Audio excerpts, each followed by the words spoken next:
Good evening and welcome to the Coon Rapids City Council meeting for Tuesday, February 4th, 2020. If you could please rise and join us for the pledge. I pledge allegiance to the flag of the United States of America and to the republic for which it stands, one nation under God, indivisible, with liberty and justice for all. Please call the roll when you're ready. Councilmember Kraskowiak? Here. Councilmember Kicker? Here. Councilmember Demmer? Here. Councilmember Geisler? Here. Councilmember Johnson? Here. Councilmember Wells? Here. Mayor Cook? Here.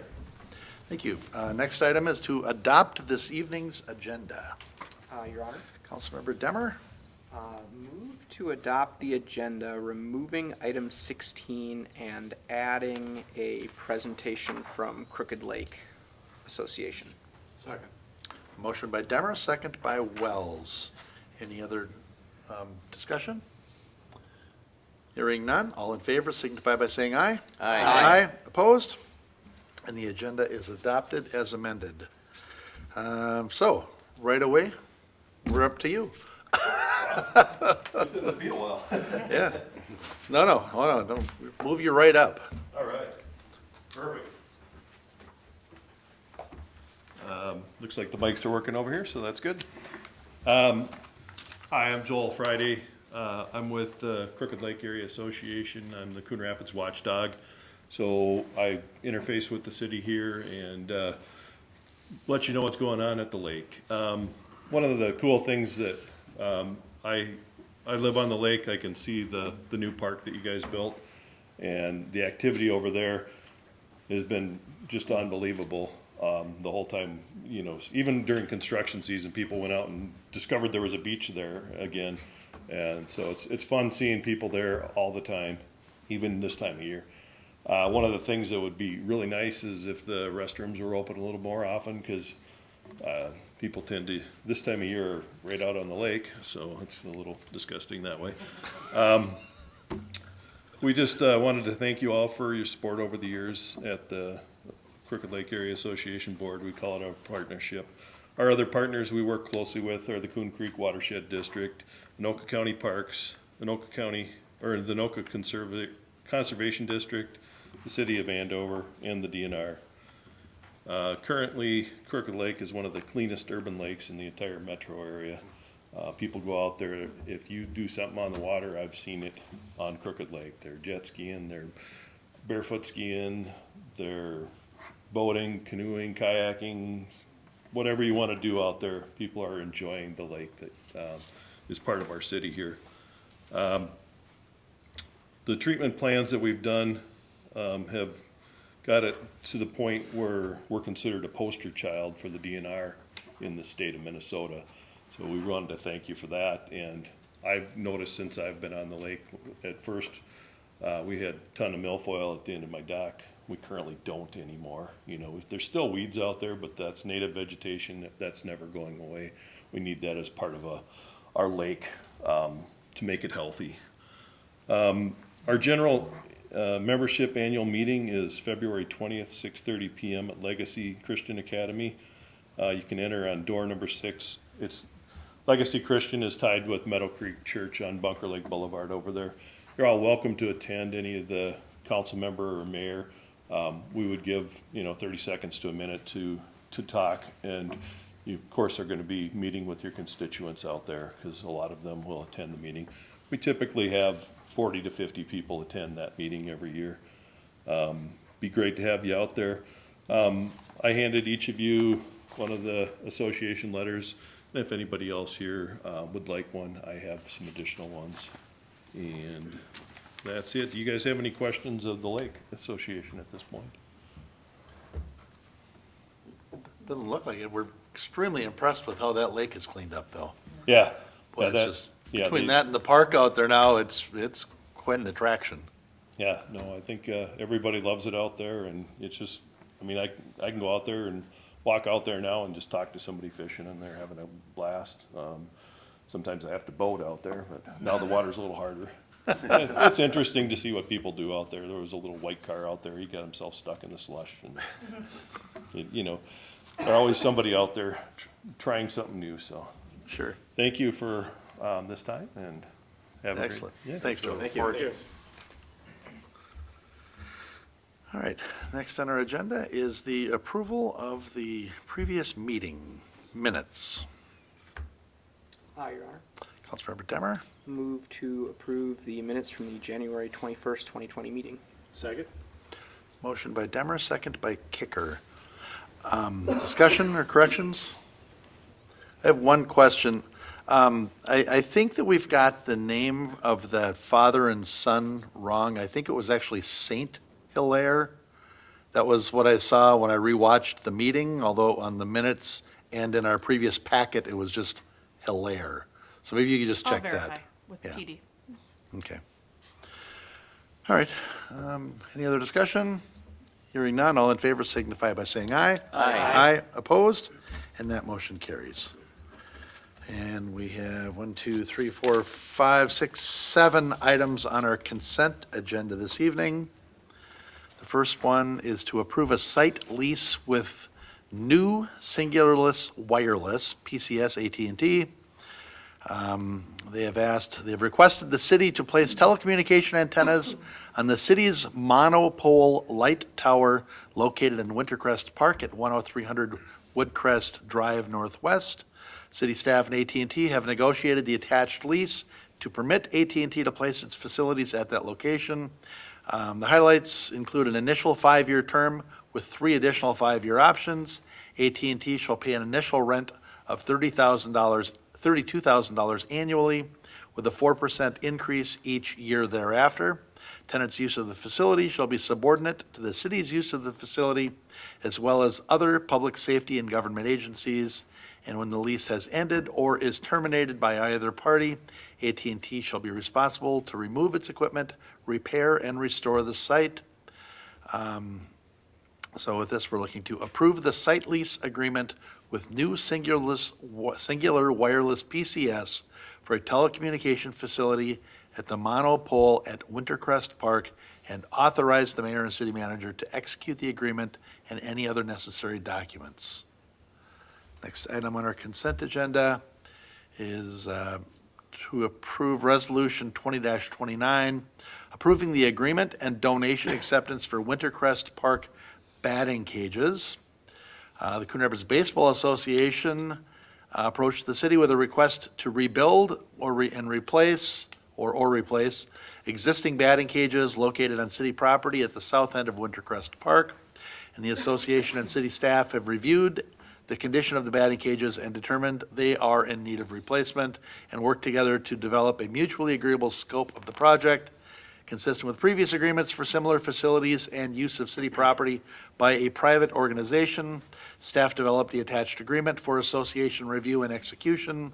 Since the batting cages were existing, located on city property, and available for public access, staff agreed to pay approximately 1/3 of the project costs from the park's operating budget. The agreement states the association is responsible for ongoing maintenance of the cages with annual inspections performed by the city, and they are to remain open and available to the public outside of association use. So with this, we'll be adopting Resolution 20-29, accepting the Coon Rapids Baseball Association donation toward updated batting cages at Wintercrest Park, and authorize the required signatures for the associated agreement. Next is to approve our 2020 workman's compensation coverage. Workman's compensation insurance covers city employees injured on the job, paying lost time and medical bills. The premium is based on wages with unique rates charged to each worker classification, like clerical, police, fire, street, etc. Higher rates are charged to the worker classifications with the highest risk of injury. For the 2020 renewal, there is a 9% rate increase on all job classes. The rate increase was put into place based on the projected cost of anticipated PTSD claims. The premium also gets adjusted by the experience modification factor, and there are a number of alternatives to the city for coverage. And what we're looking to do, the 2020 premium of $611,090 is increased by 6% over the 2019 premium of $575,391, even though the city's Modification factor decreased, the premium increased due to the rate increase on all job types described above. So we're looking, the recommendation for 2020 includes a potential savings of almost $500,000. We're selecting option 3.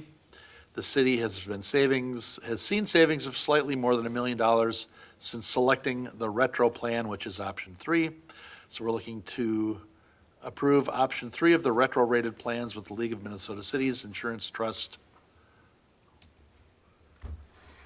Item number 5 on the consent agenda is adopt resolution 20-27, accepting electrical vehicle charging station grant from the Great Plains Institute. And this is from the Minnesota Diesel Replacement Grant for the electrical vehicle charging stations. The first one we're looking at doing at the Coon Rapids City Hall, the Civic Center.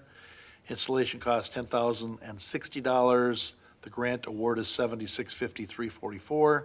So the city contribution will be 20% or $2,406.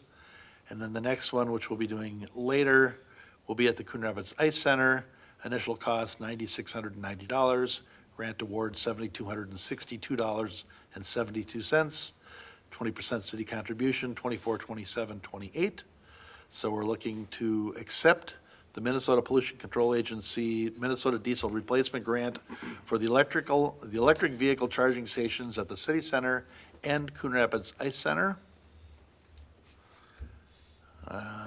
Next on our consent agenda is item 6 on this evening's agenda, to adopt resolution 20-26, accepting the 2020 SCORE recycling grant funds from Anoka County.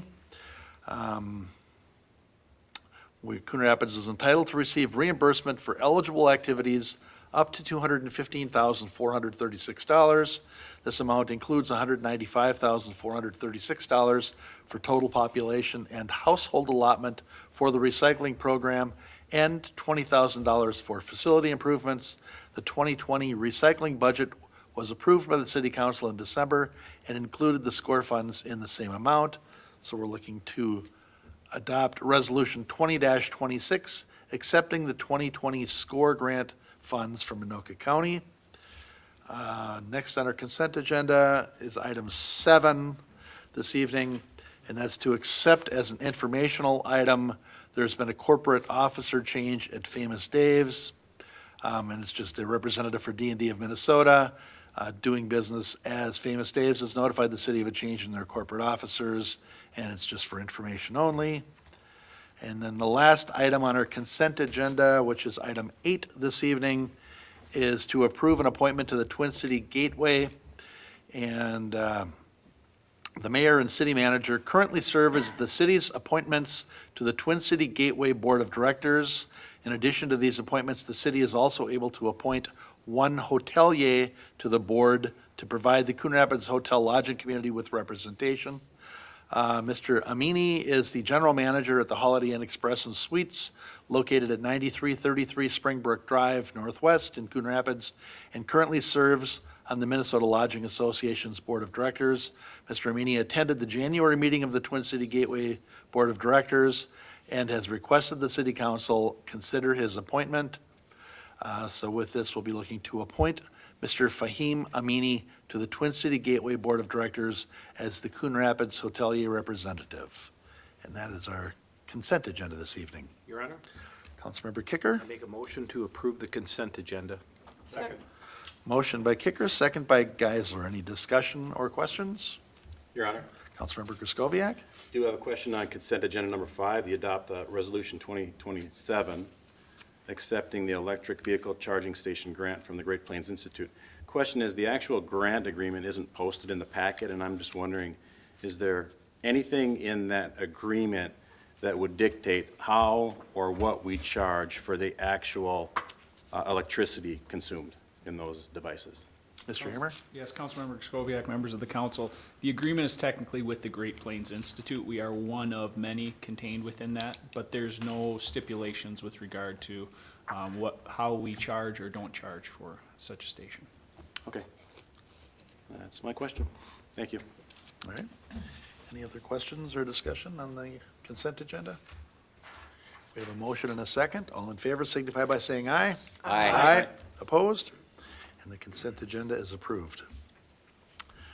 We are up to new business.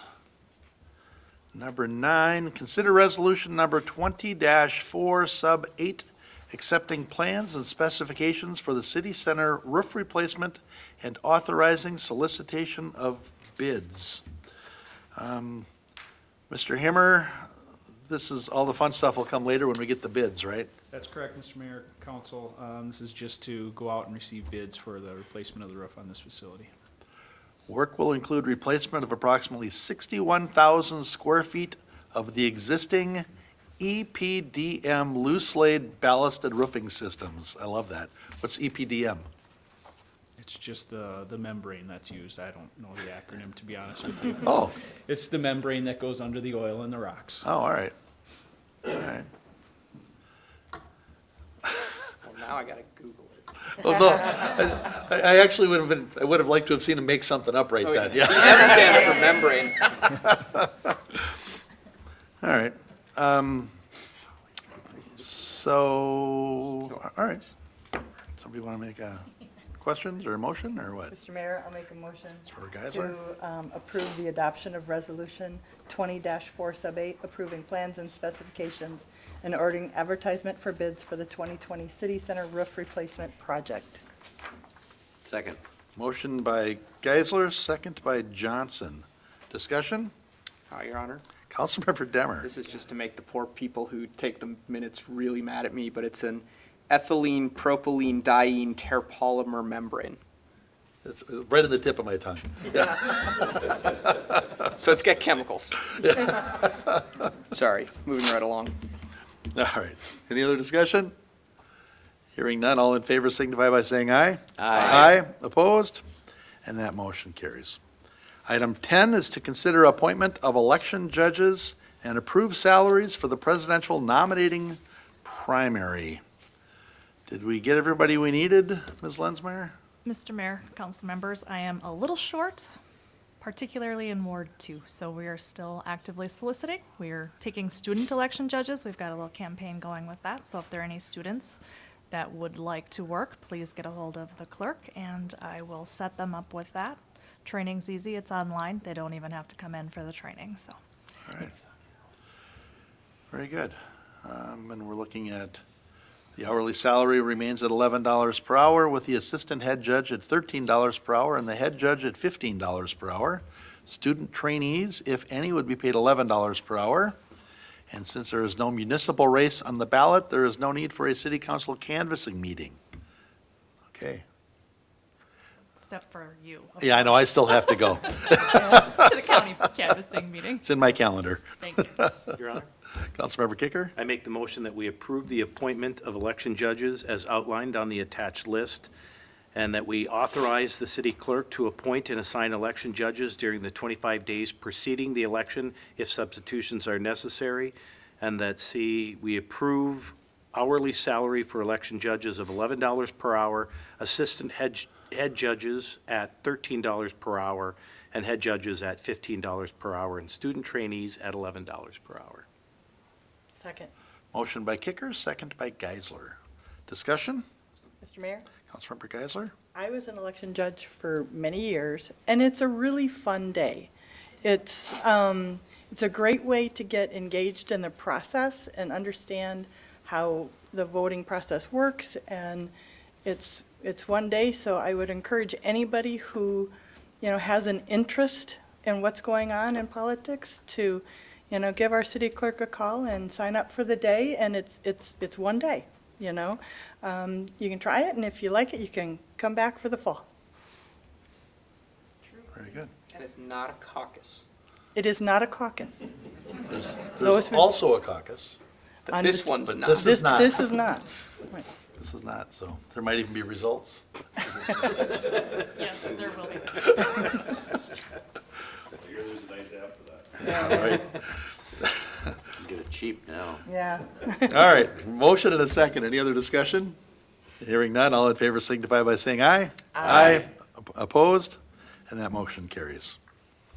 Item 11 is consider assessment agreements and waivers for Project 19-28 Northdale Boulevard traffic signal and intersection improvements.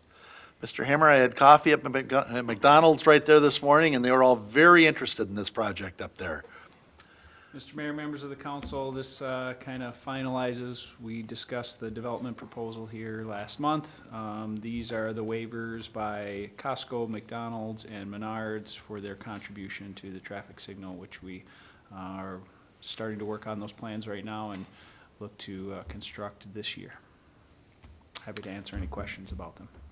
SRF, is that who it is? Was up there with their survey equipment today. Saw Yes, them Mr. working. Mayor, and that's the same group, if you recall, when we did our Traffic study. overall assessment of that area. They worked with us, they also then worked with the applicant and kind of put us where we are today. Very good. Council? Your Honor, I would Councilmember Demmer, I'm sorry, yes. I would move to approve the assessment agreements and waivers from Costco Wholesale Corporation, McDonald's USA LLC, and Menard Inc. Second. Motion by Demmer, second by Geisler. Discussion? Hearing. I was going to say, I think that the shoppers will appreciate a better movement around there, and our police department probably will appreciate hopefully a few fewer fender benders at that location, as well as our fire department with any injuries at those locations, so it's a positive move. I'll just appreciate coming out of Costco and not have to wait for people making a left. Right. Yeah. Correct. So if anybody is curious what this looks like, if they go to this week's meeting pack on the city's website, there are several exhibits in here that show the improvements to the intersection. You have to kind of scroll through there, right? That's correct. All right, any other discussion? Mr. Mayor, Councilmember I'd just Griscoviac? like to point out that, I've been looking at this for quite a while, and I think it's interesting and impressive that our staff, Tim Himmer and his group, have got the business owners in the area to contribute the way they did. This is going to be a nice improvement to the area. Nice job on that. All right. Do we have a motion and a second on We this? do. Yep. Thank you. Any other discussion? Hearing none, all in favor signify by saying aye. Aye. Opposed? And that motion carries. Item 12 is to consider adopting the updated City of Coon Rapids Sanitary Sewer Comprehensive Plan. Mr. Hammer, this was riveting. Mr. Mayor, Council, it's been a long battle. We kind of got caught in the whole 2040 comp plan piece. They went in at the same time. So it's really been almost 2.5 years since this went in. As I'm reading through the attachment, however, I think I may have failed to include a resolution. So I believe I'm going to need a resolution that I need to send back to the Met Council saying that we actually formally adopted this. But I just wanted to point out a few things within this plan. Again, there's nothing specific you're adopting or approving as far as projects with this. However, there are some elements within this that we'll be implementing over time. Primarily the O&M of our system. The televising of the clay pipes is complete for most of our small diameter. We're going to have to now start looking at the larger collector systems that all those dump into. Maintenance of our lift stations, connecting things via fiber for our SCADA system. A few things that may have effects for the public or things we'll be talking about is just some education around who owns what in our system. If you know, we own our water up to the curb stop, but the resident owns that service all the way to the main, and sometimes that presents problems when they have a sewer backup or an issue that extends out into the roadway, and they're responsible for that all the way to the main. Probably the biggest concern for us with I&I inflow and infiltration into our system right now are those private sewer services. While we've mained our clay mains, most of the services that are out there in this community are clay. So while they may have failing systems, there's nothing right now that requires them to be inspected or repaired if something is found. So we'll develop something, number one, around education of why it's important, what it costs us with I&I, maybe some programs that we could implement to help homeowners investigate that and or repair those. And also maybe there's some licensing of contractors that work in the city, so we're aware when they're doing work in and around some liners that we've already installed and not creating additional problems. So a few items that I've touched on there, not to mention the flushables and education around what's flushable and what's not. And I guess I'm happy to answer any questions you have, but this will be, it's a 10-year plan now that I just bought myself 3 years waiting for approval. So it's got us off the cycle with our surface water plan as well. So having to do those at the same time, now I've got a year or two gap in between before I start working on that. Again, I'm happy to answer any questions that you may have, but this is something that's contained within our budget in various different areas, and we identify projects as we go and budget for those as part of the regular budgeting cycle. Councilmember Geisler? I just had a question. So if we have to do a resolution, would it make sense to table this and bring them both back and do it together? Or is it okay to do them separately, or what would staff I'm not sure, prefer? that's why I brought it up in the beginning. I'm looking at it, and I know we adopted a resolution adopting the comprehensive plan, but I don't think it specifically stated our comp sanitary plan. So that's why I brought it up for Okay. Mr. Brody and Joan to help me out there. I don't like it when our attorney is wrinkling his forehead. It's a good thing Mr. Hemmer built up goodwill on the previous. 'Cause he's gonna lose some of it on this particular matter. I would just suggest, and we'll probably have to go back and look at it in a little more detail, but that when you adopt today's sanitary sewer comprehension plan and authorize its implementation, that you also authorize a resolution, be prepared to that effect, and we'll see if we can skate with that. Otherwise, we'll just bring the resolution back on the consent agenda on the next, at the next meeting. I'm willing to give that a try. Councilmember Go Demmer? ahead. It looks like it'll be number 20-31. Should I include that?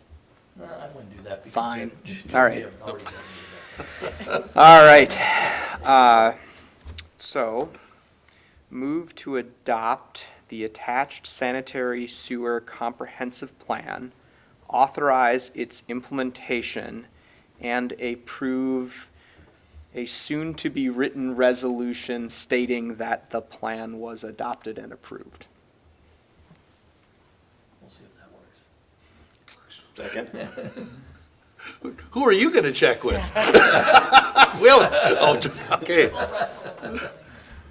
Mr. Hammer, I just wanted to make sure, under the inflow and infiltration, it says, so there should be stricter requirements in place for inspections and repairs to the private service lines. We're not proposing any mandatory inspections. There's nothing proposed here, Mr. Mayor. I know that was a little contentious as we talked about it. You know, there's options that maybe we included as part of our recon program, and that's something the city televises the Sure. homeowners. But what do you do if you find something wrong? Is there a deadline for repairing that? Maybe there's a program we offer. But I'm not proposing anything here. We're not amending any ordinances to that fact, but that's another option to consider. I just wanted to be really clear because some municipalities have created a point of sale at the, with this. And so we're not suggesting that, and we're not agreeing to that with this. I'm not suggesting it, and I'm not recommending it tonight. Yeah, because I'm sure we won't get any pushback on that at all. All right, a lot of that's going to take care of itself too. And there's a lot of sales people just do the sewer inspection now anyway. But all right, we have a motion and a second. Any other discussion? Hearing none, all in favor signify by saying aye. Aye. Opposed? And that motion carries. And item 13, oh, there are so many pages marked up in that. There we go. Consider Resolution 20-30, amending the Stormwater Utility Fund. You want me to just read this, or do you want to just tell us what we need the money for, Mr. Hammer? Mr. Mayor, members of the council, we're looking at the storm sewer Vector truck. This was in the budget a couple of years ago to the tune of about $490-some thousand. We carried that forward again, evaluating that vehicle, trying to carry it forward for an additional year. We let that money go at the end of 2019. We figured there'd be about a $40,000 to $1,000 investment we'd need to make to replace the tank that was on it. We did get quotes, and it came in at that $75,241.12. That's a little more than I can handle with just a typical O&M under my current budget, so I'm requesting a budget amendment in this amount such that we can retrofit the existing Vector, buy us another 5 years or so of use out of it, then look at what the technology has to offer at that time. Mr. Himmer, I had this conversation during the Public Works Open House, I think last year, or the year before, and the new truck that we have only runs for a certain amount of time and then it shuts off or something because of the new pollution devices or something? And that's why we're not buying a new truck, isn't it? That's correct. That's one of the reasons, Mr. Mayor. I think the technology advancements are good as far as how we want to use it, but there's also some complications on the no idling, the multiple batteries and access to run the equipment versus the vehicle itself. So as opposed to jumping right in, let's work out the kinks on the existing one we have, plus who knows where technology goes in a little bit of time. So I'm figuring for this investment to buy us half of a life of what we would spend, 5, 6, 7 times this amount, I think it's well worth limping this one along and getting some good use out of it and working the kinks out of the other one. I'm all for this. Council, any questions of Mr. Himmer, or make a motion, or Your Honor, Councilmember Kicker? I make a motion that we adopt resolution number 20-30, amending the 2020 Stormwater Utility Fund. Second. Motion by Kicker, second by Griskoviac. The other guy that's happy we're investing in old equipment, I'll bet. Exactly. We have a motion and a second. Any discussion? He's gonna set a precedent here that he can double the life of it for 1/8 of the price. Oh, I know. This is gonna come back to haunt them later. That works out really well. Keep doing that. All right, all in favor signify by saying aye. Aye. Opposed? And that motion carries. Item 14, to consider Resolution 20-28, authorizing the 2019-2020 insurance renewals. 14. All right. Mr. Stemwedel, anything in here, I mean, other than making a decision on our no-fault sewer backup coverage again? Mayor, Council, I'll defer to our Finance Director, Fran Hansen, if she wants to hit any of the highlights. But yes, that is kind of the most significant question before Council. Yeah, Okay. well, Mayor, council members, we will maintain the same policy we had in previous years with the $50,000 deductible up to an aggregate of $200,000. New this year, however, last year we asked you and we got permission to purchase the additional $1,000 deductible for all of our police vehicles. It worked out pretty good for us this year. Actually, we kind of came in even on that. Luckily, we didn't have any major crashes that we needed to cover, so it was a good year. This year, however, evidently other people weren't so lucky because they decided to discontinue offering that coverage. So, without raising the premium very much, we opted to try the $5,000 deductible plan for all of our automobiles. They wouldn't allow it to just be the police vehicles. We had to do all or nothing. Most of our damage on our other vehicles are very little, bumpers, things like that. Sure. So we opted to try it this year and see how it goes for us. So in 2020, the premium went up about $1,600 over last year's premium, and the total premium came in at $353,089. So we're kind of asking you to accept this, and if you have any questions. I'll also mention that, yes, we are asking for the sewer backup, Resolution 2028 to be adopted. This year, in 2019, we didn't have any incidents where we had to cover the $10,000. We did have 2 sewer incidents of backup, but it was deemed that the city was liable, so we paid the entire claim on those. But in years past, as you know, they have been a great asset to the city and the citizens, so. That doesn't feel like a win. It's insurance. Your All Honor. right, Councilmember Demmer? In honor of Ron Manning, I will move to approve Resolution 20-28, approving the purchase of sewer backup coverage. Well, in the purchase through insurance renewal through all, Oh, yeah, and authorization of purchasing insurance renewal through LMCIT, maintaining statutory legal limits of $1.5 million per occurrence, and the other part about the sewer. Ron would be proud. Second. motion by Demmer, second by Kicker. Any discussion? Mr. Mayor, Councilmember Griscoviac? that sewer backup liability insurance, is that just in the home, or is that if there's a problem, there's a backup in the home, and the whole line has to be dug up in the front yard all the way to the middle of the street? Is that covering that portion? Is it just in the home? Does anybody, are we? Uh-oh. Well, usually when there's a sewer backup, it's way more than that. So the $10,000 basically would cover the home damage, but they are responsible then to do the dig up in their own yard. The city would not pay until it reached the main line. So usually the claims are significantly higher than the $10,000 that we provide. I might just add that sewer backup is really the sewage coming up into their home. There shouldn't be it's not like we're going to surcharge their system and explode their service lateral. So any damage that results in that service lateral is owned by the homeowner. So really the damage you're talking about is the sewage backing up through the floor drain or some other means. I can't think of a situation where there would be damage to their line. Infrastructure. Correct. I got you. I guess it's possible, but I'm not familiar with what that might be. Okay. So this is a really good time to remind everyone to buy sewer backup insurance.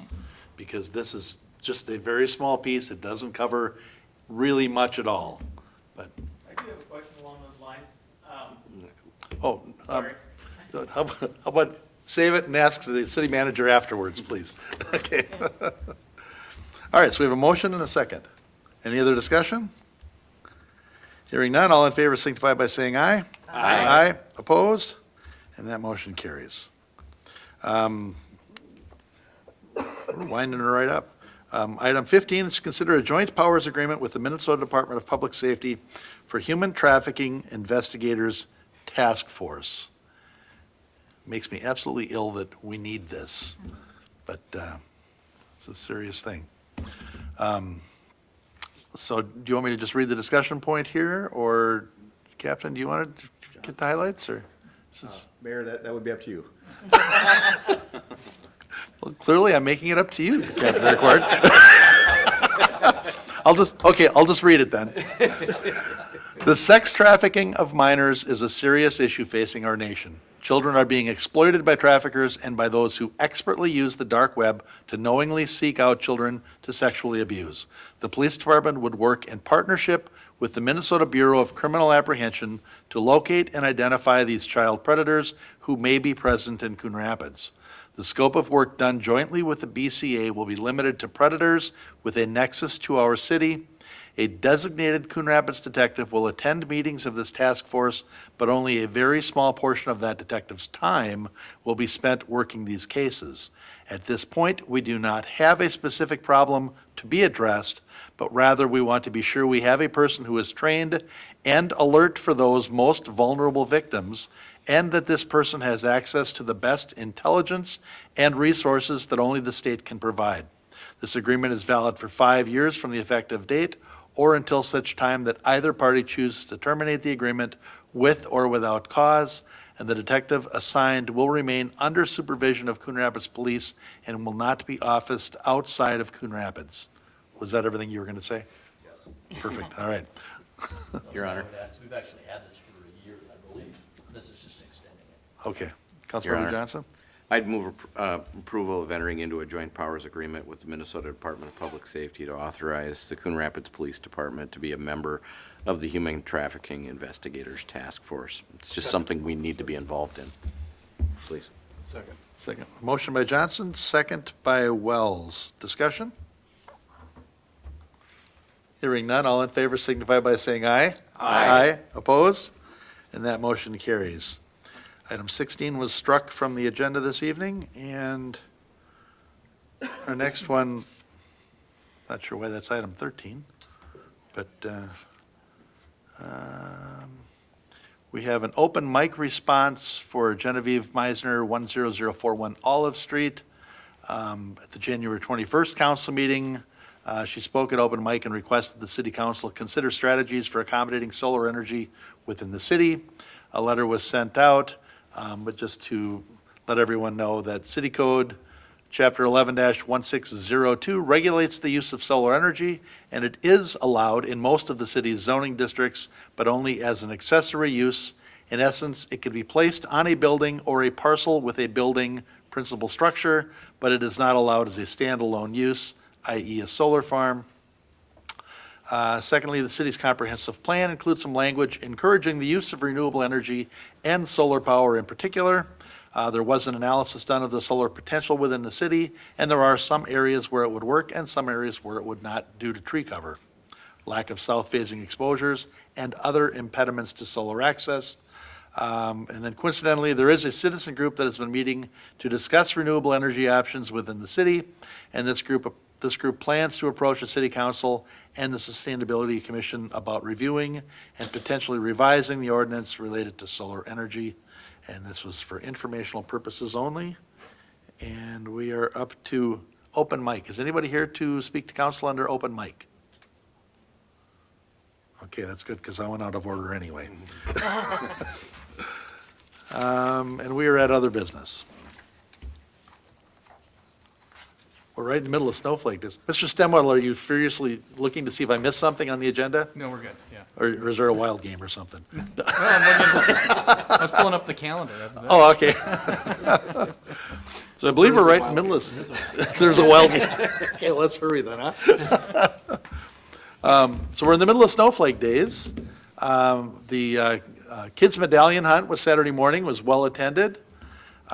Miss Coon Rapids and Miss Outstanding Teen were last Saturday evening, and I don't recall who our new Miss Outstanding Teen is, but our new Miss Coon Rapids is a former Miss Coon Rapids Outstanding Teen, Leah Mao, and awesome gal. She'll be a great representative for Coon Rapids.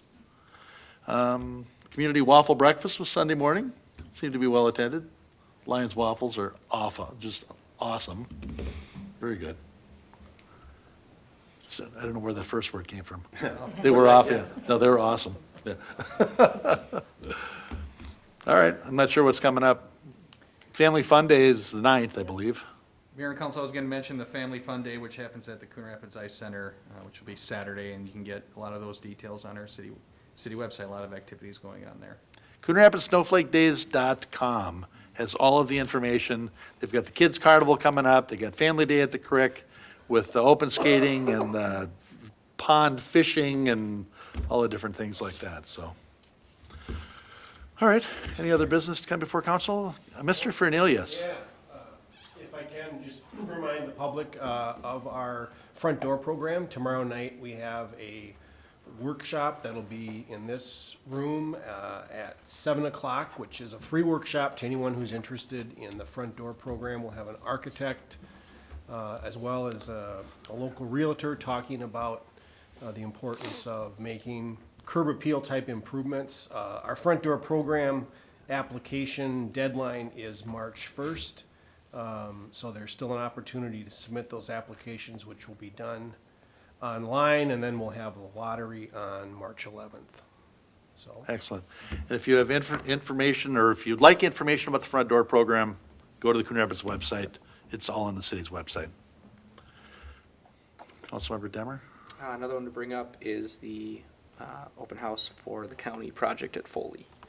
Oh, Thursday. The 6th, so 2 days from now, over at the Head Start building just off Foley. And the open house is from 5 to 7 p.m. You know, they didn't schedule it at a time where you couldn't make it. They did their best. All right. Any other business to come before council this evening? Hearing none. All in favor? Move to Yes. adjourn. Thank you. Second. Motion by Geisler, second by Wells to adjourn. All in favor signify by saying aye. Aye. Aye. We're adjourned.